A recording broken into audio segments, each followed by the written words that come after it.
Hey everybody, welcome once again to another low on health game video review where I go through some of the games I'm playing recently. This is of course could just be a couple rapid fire ones, the ones that I kind of just picked up. A lot of these games are kind of older games that I get to play basically early in the year, and I'm just kind of going through them. So let's go ahead and start here with Call of Duty World at War. I played the World at War when it came out on the PC. I mean, this came out a couple of years ago, and I played it on the PC because I wanted to experience the campaign, in which case I enjoy the campaign of it.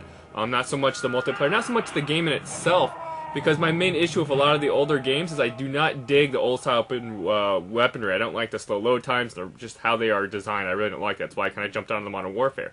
But the campaign itself is still well presented. It gets split between the Russian and going to Germany, and of course the Americans and Japan.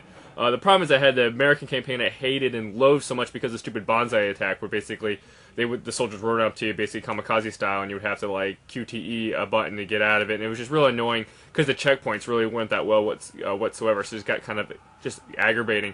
And when you look back on it now, all the recent Call of Duty games, let's say Modern Warfare 1, 2, and 3, and then Black Ops and this is probably actually the weakest of all of them, which is not to say it's a bad game. It's still way better than a lot of first-person shooters out there. But I really didn't enjoy it as much as I probably did on the PC. Of course, that was because before all the other games. But the Russian campaign itself is just really cool, and I like the games because they're not historically, not 100% historically accurate, but fun nonetheless. Next game we'll talk about is going to be Backyard Football 2010.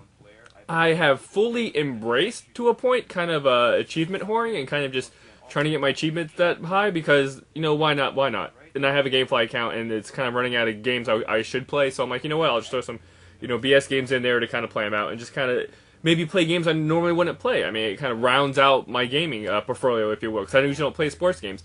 I play Backyard Football, and it's essentially kind of a watered-down Madden, which is not essentially a bad thing.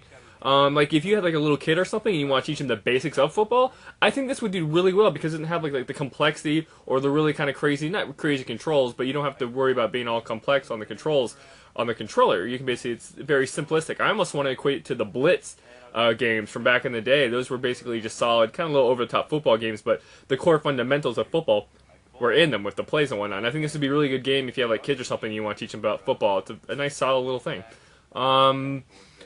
Also, basically, it was an easy 1,000 achievements. It was basically under half an hour. Other than that, as always, thank you for watching, and I'll catch you next time.